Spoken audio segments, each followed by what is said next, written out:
Well, hello, class. Today we're going to be learning about the law of sines. I have my wonderful daughter here who always smiles, Grace. So, chapter 11.1, law of sines. You guys want to look at this here, follow along.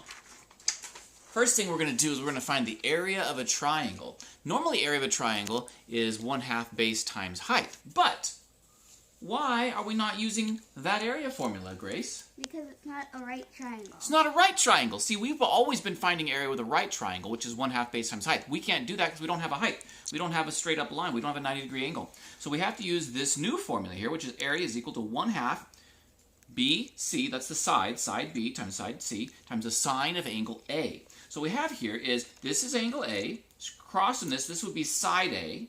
This is angle B, across from that would be side B, and this is angle C, across from that is side C. So we're going to take our side B, which is going to be 4, our side C, keep smiling!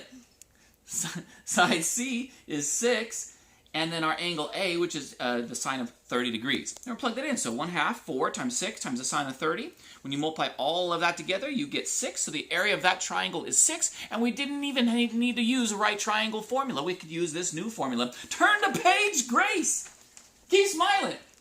Okay, next. This is the actual law of sines. It's really, really simple. It just says the sine of angle A over side A is the same ratio as the sine of angle B over side B. So for example, if we say sine of this over that sine 16 is the same as sine of this over side B, or the sine of this over side C. So you can use all of those, any of those relationships that you want. What we're going to do first is we're going to use the first one, which is the A value over the B value. So sine of 38, this is sine of 38 over 16, that's this value, is equal to the same ratio as the sine of 65 all over side B.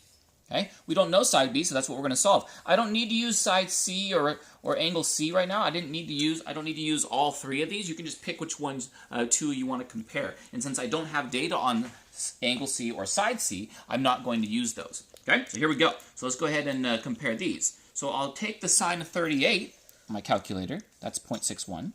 I'll take the sine of 65 on my calculator, that's 0.91. I cross multiply and I solve for B. That tells me that this side is 23.6.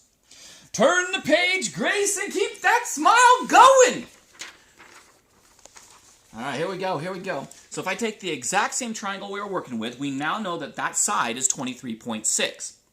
So then what I can do is I can go ahead and say, well, if I know this angle and this angle, I can find that angle because a triangle has 180 degrees in it. So I take 180 degrees and I subtract off the two angles. That tells me that this angle 77 has to be right there. That's a 77-degree angle. Now I can use the sine C over side C, right? So I can say, go back to this is my A value, my law of sines with A is equal to my law of sines with C.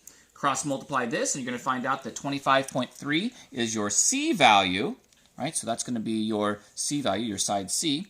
And if I want you to notice here, I have here a triangle that has an angle, right? So it's an angle, and a side. That was the original thing they gave me, was an angle, and a side, okay? So interestingly, that's known as angle, angle, side.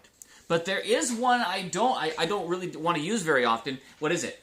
SSA. Yeah, SSA, side-side angle, has an ambiguous case, which means if you turn it like this, okay, there's lots of things like angle, side angle, and angle, side. Like, those are fine. Those are good. But if you ever have side angle, you get what's called an ambiguous case, which means it works sometimes, but sometimes it doesn't work for you, right? I'll move your finger. I don't want your finger to get in the middle of my wonderful lesson, all right? So this right here, if I have a side, let's say I have this side right here, and then this side right here in orange, it can swing, right? It's going to swing because it's going to try to hit this other side. It could hit this other side here, or it could hit this other side here.